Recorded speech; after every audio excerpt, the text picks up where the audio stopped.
Hello, fellow Gites, and hello to future fellow Gites, and to my mum, who I hope is listening. Today we talk to Elsa, who I haven't met before, but she and her husband are actually in the process of setting up two Gites at the moment. And I thought it'd be really good to get their perspective at this point in their journey. And then hopefully in about a year, we're going to talk to her and her husband again to find out how it's all going once they've opened. We talk about lots of things today, including target audiences, location, renovations, including classification, and the challenge of how to fill the shoulder season. So not the popular summer months, but the period around that.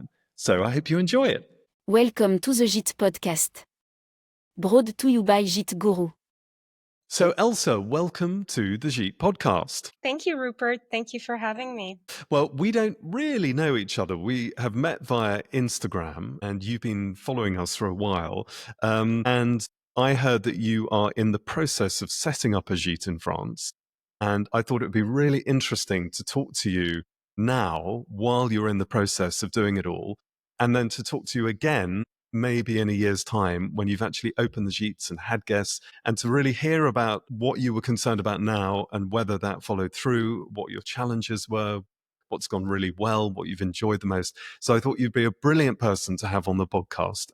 So you are French, but you've lived in America for quite a while and you're back in France. So tell us what's happened in your life to bring you to wanting to open a gîte. So I was born and raised in Paris, and I'd always wanted to live abroad, travel the world. And I never really took an interest in the French countryside when I was younger. It was like, oh, this boring place where I have to go on holiday. But the longer I spent, in the US, which California was amazing. I was teaching at the international school, really missing the French countryside, this really slower pace. And coming back on holiday, visiting my grandparents, I really started to rediscover, if you will, the kind of the wealth of the French countryside, just from a food standpoint, landscape standpoint. And I just realized that so many of these older farms, buildings being abandoned or like not really striking a chord with the grandkids, the people from the families who owned these places, who like moved away to the city, and they're happy in their little apartment in the city with their IKEA furniture. And I was like, you know what? Wow, there's this beautiful old that needs a lot of work, but there's this beautiful farm that's used to be a horse ranch. My grandparents were horse breeders. So it hasn't been an activity for a while.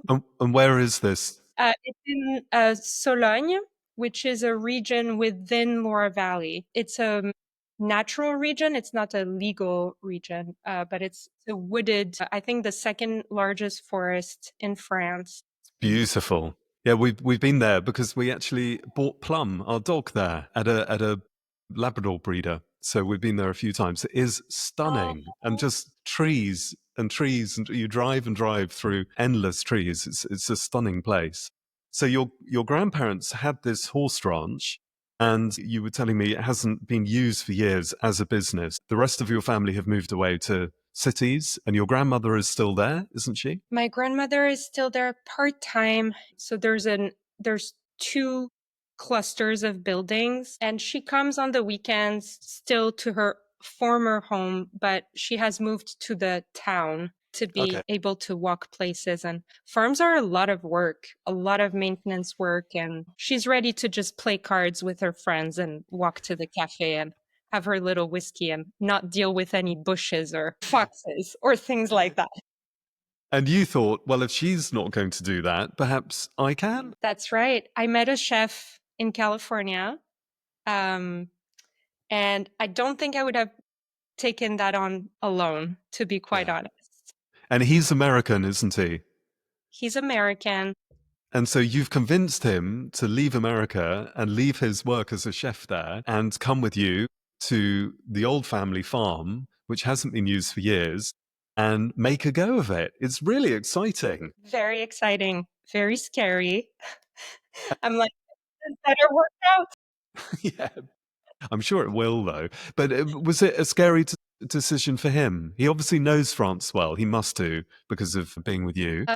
I think it is. I mean, he's very excited, right, to have his own business, being an executive chef in LA for over a decade. It definitely had great things come out of it, but I think he is ready for like a slower pace and really focus on what he loves, which is growing the food that he cooks. And that's just an aspect that he couldn't have in the Yeah. city. So you're planning on this farm to do a farm-to-table restaurant. That's correct. Or at least culinary experiences. I'm just picturing the long tables in the middle of the fields. Oh. Obviously, if it's raining, that won't work, but I have the vision. And so tell us a bit about the properties, because we've already said you're going to start a gîte, but you're also going to do a restaurant, and your grandmother still has a house there. You'll be living on site as well, I assume? That's correct. So we've decided, at least for the time being, that we wanted to kind of have the living quarters and the hosting quarters to be separate. So we'll be moving into the original living quarters from like 2 centuries ago. It's a really small house Yeah. next to my grandmother's, who had a newer structure built, which doesn't have as much charm. And so I figured we'd keep the old corps de ferme, with the old buildings that used to host the animals and all that. So it's like the farmyard buildings. Yeah, I figured we would do the business, the gîte, in those because they have the most character. Okay.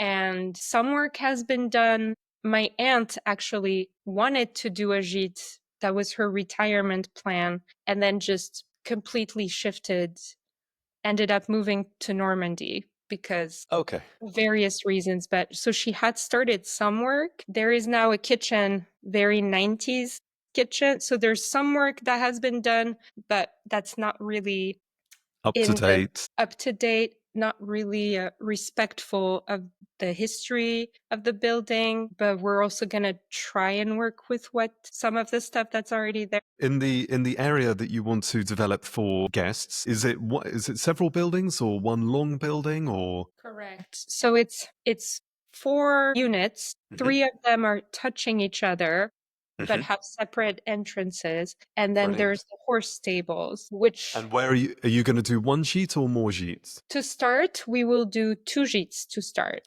Okay. We want to do more down the line to be able to welcome retreats, because we need more beds to be able to organize retreats. And Mhm. for the next couple years, we're focusing on the 2 gîtes where there's construction to be done, but there is already running water and piping and all that stuff. I think we need to take it one building at a time. So you're going to focus on 2 gîtes and the restaurant for next year. Is that right? Correct. Yeah, and growing all the vegetables as well. That's right. On land that really hasn't been cultivated for decades. And the soil is Yeah. quite poor actually in Loire Valley. It's it still works for some things like strawberries, asparagus. We're looking into what's been traditionally grown there because it's Yeah. not the most fertile land. But obviously people have been feeding themselves, living there for long times. So it must be possible. For the restaurants, you're going to have to put in a professional kitchen. We're debating. We have 2 options. We can build an outdoor kitchen and really just keep it very seasonal. You're cooking on fire like Francis Mallmann type of Yeah. cooking, really keep it like that. Or we can add a professional kitchen, have a more year-round offering. But I've started looking into all the regulations and everything, and it does become quite harder once you're not doing the table d'hôte. If you want to have more than 15 people, as I'm sure you've experienced all the French bureaucracy, you can't just do whatever you want, especially when it comes to food. Luckily, you're French, so you can say that. I'll just nod in agreement. So what you're talking about there is table d'hôte is when you invite, normally it's people staying on your property to join you at your table for an evening meal, and you give them 3 courses, and it's normally a little bit cheaper than a restaurant would be. And then if you go over 15 people, then it's a proper restaurant with a different set of rules around hygiene and how you run the business. That is correct. So we might start with the former just to get it going. And then upgrade it as time goes on. Yeah, that sounds really good. And when it comes to the gîtes, how many bedrooms are you hoping to have in each gîte? There would be 1 bedroom in the first gîte and 2 bedrooms in the second gîte. So it's a similar type of building to, it looks like the one you're in, you know, these old farm buildings. So it's very high. All the bedrooms are in like mezzanines, there's a set of stairs. People love that because when it comes to where you go on holiday, often you want to experience something that's local to the area, so something very French, but also something that you don't have at home. People love that. They don't want to go to a carbon copy of what they have in a different country. They want to experience something local and something different. And having anything double height is one of those features that people absolutely love and usually don't have at home. So if you can keep that, keep the double height in those gîtes, that would be brilliant. So it would be 3 bedrooms total to start, 2 in one unit, 1 in another unit. And we haven't really decided yet, like, do we want sleeping options on the ground floor? Or do we really just save it for now for like small families with older children and couples? Mm.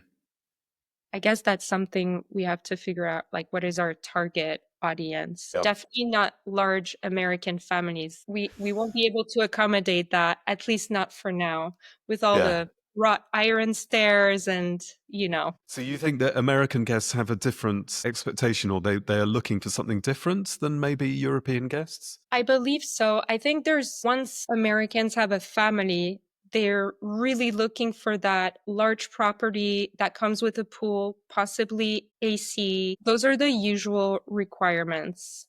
I think Americans who are either traveling by themselves or as a couple, they're looking more for that traditional, authentic experience. And so I do think we could attract that profile. But not yet a big American group of all family. Yeah, and I don't know that we want to, honestly. I want Parisians as well to want to book a weekend at our gîte and be like, it's my countryside house that I go to on the weekends to be surrounded by, quiet and Because you're not far from Paris, are you? You're an hour and a half? a 2 little under hours? 2 hours. And you're close to Orléans, I think? So 35-minute drive south of Orléans or 35-minute drive east of Blois-Chambord. So actually, you've got a lot of interesting tourist attractions on your doorstep, and you're also close to some really big cities where people are hopefully looking for a countryside weekend retreat and will come and stay with you. And so you have convinced your husband to leave his brilliant business back in LA and to come out with you here. Does he speak French? Not very much. I have signed him up for classes at the Sorbonne in September. Oh, okay. But you're a teacher. Surely you can teach him. I am, but teaching your own family is different. Okay. And, a lot of my American friends who have learned French have told me really good things about the Sorbonne course because you have the headphones and you're like practicing your phonetics, and it's just a good, like, intense course. Yeah.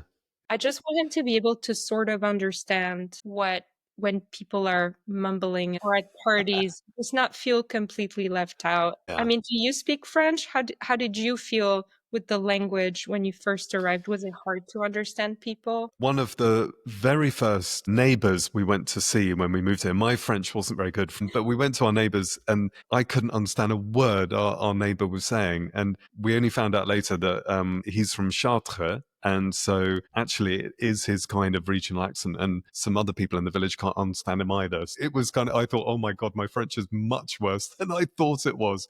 But no, it was just that one neighbor really. But here where we live in the Dordogne, the French are very, very patient when it comes to foreigners trying to speak French. Nobody speaks to us in English ever, which is really good. When we're stumbling about trying to find the right word, they are really patient. It's not like in other countries where they try and fill the word in for you.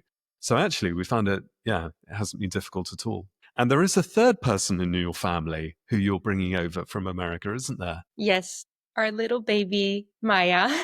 Actually, we're also bringing a dog. Okay, so the four of you. So you're moving country and continent, you're setting up a business, you're doing renovations, you're moving into a new house, you've got a baby and a dog, and you've got to start a farm. And you're hoping to open in the spring. Is that right? Correct. Is that I'm crazy? impressed. No, it's not crazy. I like the ambition. Let's talk about your kind of to-do list, your action list for the Gîte. So you've got the buildings, the utilities are in, the water and electricity and stuff. Is there a lot of renovation to do? One of the units is more of a cosmetic work that needs to be done, upgrades, little upgrades, just making the bathroom nicer. I need to look into the star system. I know you do a lot of education on your account around that, like what are the requirements to get how many stars and things like that.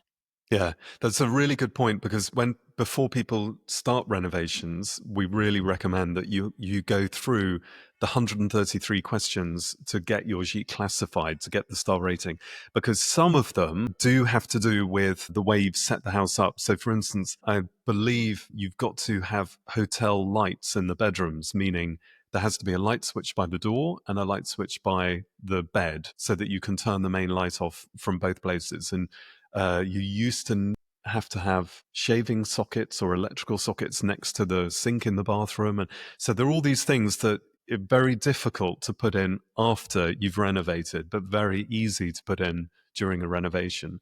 So yeah, it's definitely worth going through those questions and finding what you need to do now. So one of the Gîtes needs a bit of a refresh and a bit of interior design, and the other one. The other one needs a lot more work. The bathroom is pretty nice, actually, which is a relief. And the kitchen is very functional, but it's just so ugly. I just not. I'm going for French countryside home with I also love the, traditional English cottage style. That's a big inspiration for me. And one of the two Gîtes, the one that needs the most work, it just really has that vibe and green, fluorescent green kitchen with stainless steel. It's just, I Very cannot. practical. Yes, but there's a lot of furniture in there already. That's some of it, nobody even knows where it came from. It was probably there when my parents moved in 60 years ago. So I want to try and reuse a lot of the antique furniture that's there. So I really need to do the renovation mindfully. We want some modern touches and comforts, Yeah. but yeah, 90s kitchen has got to go. Yeah. And then, like I said, there's two bedrooms. It used to be a barn, likely. And both bedrooms are up a set of stairs, and neither of the stairs are up to code. And are you going to do all the renovation work? Are you going to do all the renovation work yourself, or are you going to get builders and plumbers and people in to do it for you? Both. My husband is handy, thankfully. We're going to do some of the smaller work. We're definitely going to do all the landscaping ourselves. I guess more of what's aesthetic and Yep. decoration and things like that. But the heavy construction, like the stairs, we have to hire. We're looking into as we speak. We're looking into metalsmith in the area because I really want to keep that metal stair. Like I just love the look of it. Yeah. We're getting quotes and things like that. We want to try and give work to local artisans, but some of them has 2-year long wait lists. And does it help that your grandmother maybe has had contact with builders and plumbers and electricians? Has that helped you? Or have you really had to start afresh? No, she's definitely people she plays cards with, people she's hired in the past. We've been able to reuse some Yeah. people that she knows. Some things we need very specific skills. And do you have a massive budget to do all of this, or are you really going to have to make choices about where to spend the money? We're really going to have to make choices. What's likely going to happen is that the first Gîte, the one that needs the least amount of work, will open it first and then use the money to Pay for work the on the second. second one. And we're going back and forth between the Gîte and Paris so we can get some work as well, work on the side to, yeah. Because you're staying in Paris with your daughter at the moment, aren't you? That's correct. Yeah, we're going back and forth for the next few months until hopefully the goal is to move in full time this winter. Oh, how exciting. So the renovations you've got planned, there's quite a lot of furniture already. So you might have to buy some stuff, but hopefully you can reuse the nicest stuff that's already there. What about, so you're going to landscape outside to create seating areas for each sheet, or what are your plans for outside? Yeah, I want each Gîte to have sort of a private sitting area, and then on the back side, and then on the front side, it's like a courtyard, an enclosed courtyard. And I want a lot of herbs, low water plants. I want to be really mindful with the landscaping to have something that can last a long time and is good for the bees, but also repels mosquitoes. I've done quite a bit of research now on which plants are like good for the butterflies, bad for the mosquitoes. Do you have lots of mosquitoes there? There hasn't been the past couple years, there really hasn't been because it's been so dry. All it takes is one wet year. I think with climate change, there's just a lot to think about if you want to have a space be viable for tourists on the long Yeah. term. How to conserve water, how to have plants that will still look good in a drought so that guests don't arrive in a garden of just dead plants. Yeah, it's really true. We haven't had that many mosquitoes this year, but last year was quite bad. But someone was telling me that in Brive, which is about an hour and a half from us, they are releasing impotent male mosquitoes. So to try and ensure that the females won't produce eggs. So it'll be quite interesting to see if there are these new advancements in trying to sort out mosquitoes. Because for people who haven't lived in France yet, we now unfortunately have two types of mosquito. We have the normal one that you can hear buzzing around and normally comes out at night and bites you. And then there's the tiger mosquito, which is quite new in France, isn't it? But it's pretty much throughout all of France now. And they fly around during the day and they don't make a noise. It's very difficult to know that you've been about to be bitten until you actually are. We've had those in California for a while, unfortunately. Okay. Yeah. But I'm considering putting screens on every window. I know it affects the view a little bit. It's more from when you look inside. If you're outside looking in, then it is a screen. But from inside outside, it doesn't look too bad at all. No. Okay. Then I think we might do that just because I feel like, especially if people are having an outdoor dinner, everyone leaves doors open. And, by the time they go to bed, they're like, why are there so many bugs in this house? What do you guys do to prevent like all the countryside bugs from coming in? Not a lot, because we use the shutters as a way of keeping the heat out during the day and at night, well, keeping the light out in early morning. So in order to open the shutters, you've got to go through the window. So we can't really put mosquito netting on most of the windows. But we have just bought some traps, mosquito traps that somebody recommended to us, and they make a smell of pheromones that attract the female mosquitoes, and then they go into this, it looks like a big plastic salad spinner, and they go in and then they get trapped in a net. And we've had it going for about 4 weeks and it hasn't really caught very many, but we don't have many at the moment. But we thought that was worth trying.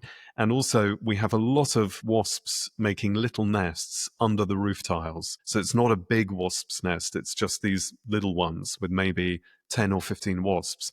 And so we have a local guy come and he sprays geranium powder underneath all of the roof tiles, and that kills the wasps and should last for about 3 or 4 years. And the problem with the roof tiles is, of course, we've got dormer windows in the roof. So when you open those windows, there are all of these wasps under the tiles around the window that can very easily come in. So yeah, those are kind of two natural ways we try and combat it. And something else that's worked really well is that we have got a new swimming pool and it's salt water. And so the wasps don't really come to drink at it anymore. Before, if you got out of the pool and there was a puddle of water next to the pool, then lots of wasps would come and start drinking at it. But now with salt water, it's much better. So there are all these little tricks you can do. But living in the countryside, you're going to get things coming into the house. And yeah, it's not a lot we can do. Yeah. We've talked about everything there is to do about actually getting the Gîte ready. What about from a business point of view? Have you registered your business? Not yet. That is on the to-do list for our September visit, because of course everything is closed in August. Yeah. So yeah, that's going to be next. We're going to register it with the mairie. And like I said, we're going to start with one, then two, and then probably just table d'hôte for this season. Then down the line, we'll see. The area is very friendly to these type of accommodations because there is a need for it. There's millions of visitors that come every summer. The rest of the year, not so much. So that will also be, that's something I'm curious to hear your thoughts on. Like, how do you feel your gîte year round outside of Yeah. the season? That it is everyone's biggest challenge, but you're offering food, you've talked about retreats. If you can also combine the two and do food retreats, especially in the autumn where you can go foraging for mushrooms or for truffles or for whatever you have around there. There are so many creative things that you can come up with. And if you're doing shorter breaks, you're likely to get quite a few bookings if you can offer different things. So yeah, taking a family from Paris out to go mushroom or cep hunting in the woods, and show them how to do it and then cook it with them afterwards. Things like that. It's an experience that people will love. So that's one way of doing it. And well, that brings me also on to my next point. What about the communication and marketing? Because obviously the more visible you are to the outside world, the more people know about you, the more bookings you will get. Is that also on your to-do list to come up with a list of platforms to advertise on? Yes. So I have done a bit of research on that front. And actually, you've been very helpful in helping us decide, at least to begin with, to not go on Airbnb. And why? Just explain. Well, there's this cancellation policy that you've been talking about on your platform, and the fact that there are just other platforms that align, I think, with our values more, and I believe the customers that we want will be more on those platforms. So there's obviously Gîte de France. And there's this new platform. I don't know. I'm curious to hear your thoughts. Have you heard about Green I was Go? just going to say, have you signed? You should sign up to them. We joined them when they started, which was 2 or Wow. 3 years ago or something, and it hasn't worked for us. But we haven't got that kind of product really. We are surrounded by green, but we're not set up to be super green, ecologically friendly. And so I think for you though, they would be a really, really good platform. It's very much focused on French people, which is going to be a very important target group for you. And I think it's the kind of people you want to attract, I think. Gringo. Going back to Airbnb, it's tricky because Airbnb would offer you the most incredible visibility and they would get you bookings. And for shorter bookings, the new cancellation policy doesn't really matter so much because if they were to cancel, you wouldn't lose so much money. It's when you're selling a week in high season for a lot of people, it's such a risk to do that. So what you can also decide to do is to go on Airbnb, but only for the spring and autumn. You can close the rest of your calendar. And so for those periods that are a real challenge to you to try and fill, use Airbnb if you want to. Yeah, Yeah. I think my advice is always to look at a platform and really question how you can use that platform for your own good. Don't just, several times they'll bully you into saying you've got to drop your price, or you've got to offer a discount, or you've got to do less number of days in a stay, or you've got to be more flexible with your cancellation policy. But really think about what you want for your business and ensure that they don't bully you too much. Right. I'm talking about Airbnb and bullying, and I don't particularly mean to. They are a fantastic platform that will get you lots of bookings. A lot of people use Airbnb. So it's just try and tweak it so that it works for you, and don't just listen to what they tell you to do. Yeah. What do you use for Le Mas and Mazet? We have been on nearly every platform that exists in order for me to get to know it so that I can advise clients about which ones will work for them. So I really want to understand who their target group is, what their marketing reach is, what their terms and conditions are, and whether that's risky or not for you. But I have to say, we have a very long season. And so we're full normally from April till October. And it's a massive challenge for us to fill April, May, September, October. And the way we have managed to do it is by firstly offering a product that when people come and stay, a lot of them fall in love with it, and it's what they've been looking for a holiday home. And so now 60% of our bookings are people who have been before and are coming back. So that, from a marketing point of view, that's fantastic. So that's the first thing. If you really get your product right and you match it to the target group, then they will probably come back time and again. Just like you were talking about, Parisians, you want them to see your place as their country weekend retreats. That's exactly the right ethos. And then the other thing we've done is we've got a lot of free publicities. We're often in newspapers, which really helps. And we've been on television. And that's something you should really consider doing. I know there are a couple of French TV programs that follow people who are setting up businesses or Gites. And there are a couple of UK ones, but I think they always want British participants, not just American. But that has really helped as well. It's incredible, the visibility. I think for the series we were in, it was on in the afternoons on UK TV, but there were close to 1 million people watching each episode. It is the best visibility. So yeah, you've just got to be creative. You've got to come up with a product that is different and amazing. You've got to find the people who love that product and make sure that you know who they are, but also where they are. So if they're on Airbnb, you need to be on Airbnb. So you've got a lot to do in the coming 6 months. Yes. And your husband's not even in France yet, is he? He's still in America. Yes, he's still finishing his consulting restaurants. Last consulting restaurant job. He's coming in joining us in a couple weeks, and Brilliant. I'm giving him 3 days to adjust to jet lag, and then off we go to the farm to start working. Oh, I love it. I love it. So you're the one who is in charge of the action list about what has to be done. Correct. I mean, he will completely lead the culinary farm side of things, which crops need to go on which fields. All I asked him is for some vines in the courtyard because I just think they look so lovely. And we are in a wine region. So I made some requests, but I have no idea what I'm talking about. And what are you most looking forward to with opening your Gites? What's your objective and what are you looking forward to? I'm really looking forward to having guests, people we know, people we don't know, just come and stay and just feel really relaxed and grounded and basically make them fall in love with the French countryside like I did when I was a child and then again as an adult. Yeah. Fantastic. Oh, that's really good.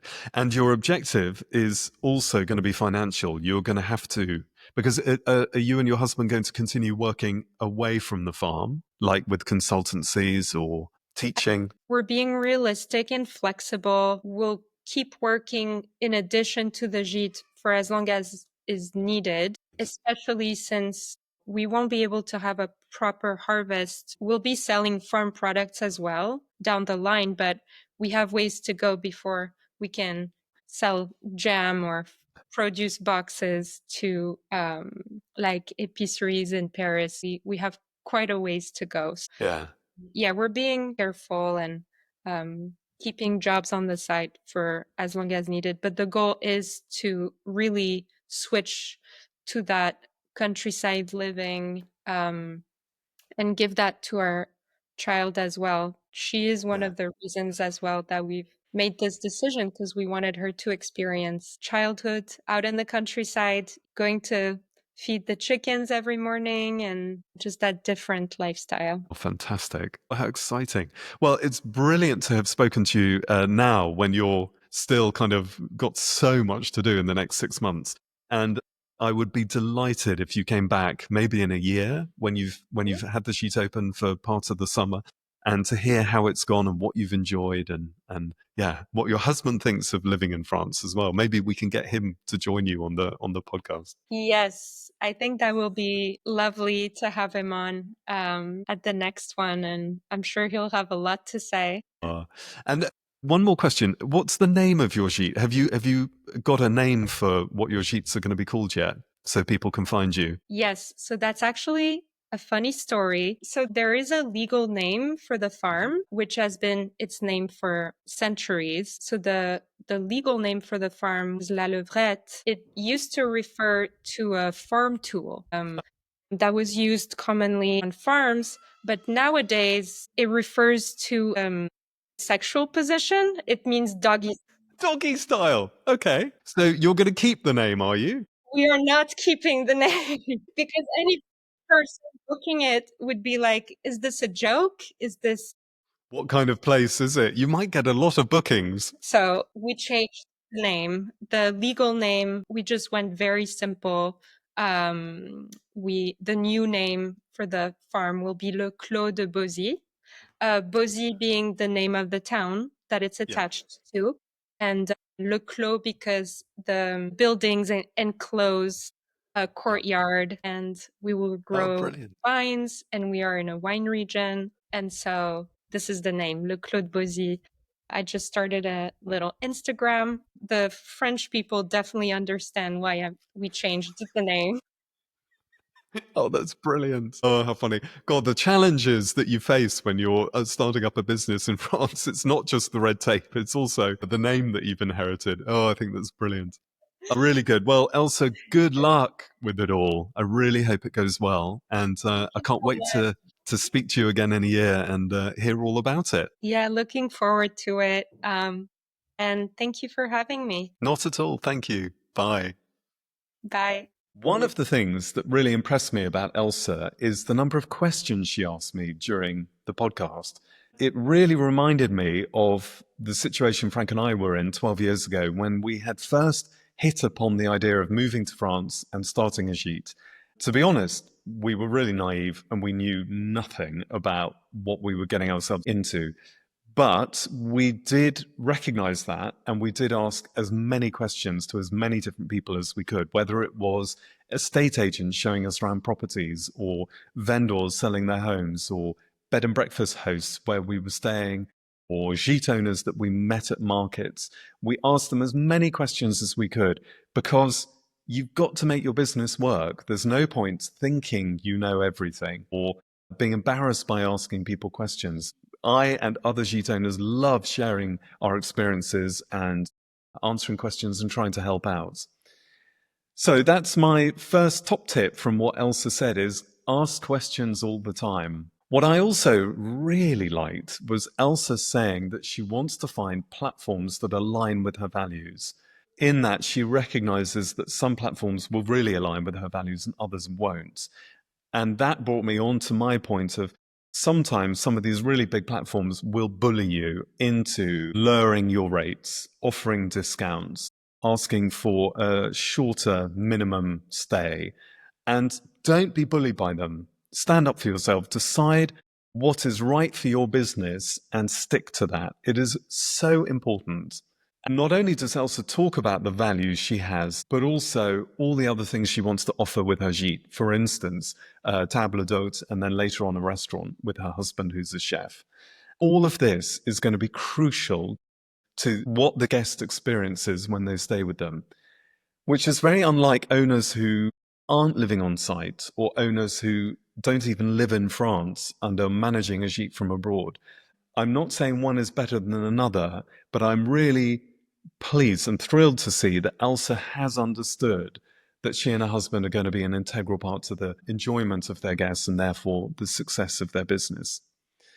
So I hope you enjoyed this, and I am really looking forward to speaking to Elsa and her husband in about a year's time to hear how it's all gone and what has gone really well, what hasn't gone so well, what they're really enjoying and what they're not enjoying so much. So good luck, Elsa. I hope it goes really well. Welcome to the Gite podcast. Brought to you by Gîte Guru. If you haven't met us before, we're Gîte Guru, Frank and me, Rupert. We run our own gîtes, Le Mas and Le Mazette, and when we left our careers in Amsterdam back in 2015 to run these gîtes full-time, they became our livelihood. We had to make the business work. It wasn't always smooth sailing, but through trial, error, and plenty of learning, we've built a 32-week season and a loyal base of 60% returning guests. We started Gîte Guru to share what we've learned and to help others succeed too. So if you're looking for free tips, insights and inspiration, head to giteguru.com and subscribe to this Gîte podcast. For ongoing updates, behind-the-scenes posts and relevant Gîte news, including tax changes and industry trends, follow us on Instagram at gite.guru. And if you're after more personalized support, we offer tailor-made advice around your business, your gîte, its interiors, facilities, the services you offer, and the all-important communication and marketing. So telling the story of your gîte and making it visible to your target groups. If you're interested, get in touch for a free Zoom chat about your property, your plans, and how we could help you. And don't forget, follow us on Instagram at gite.guru. See you there.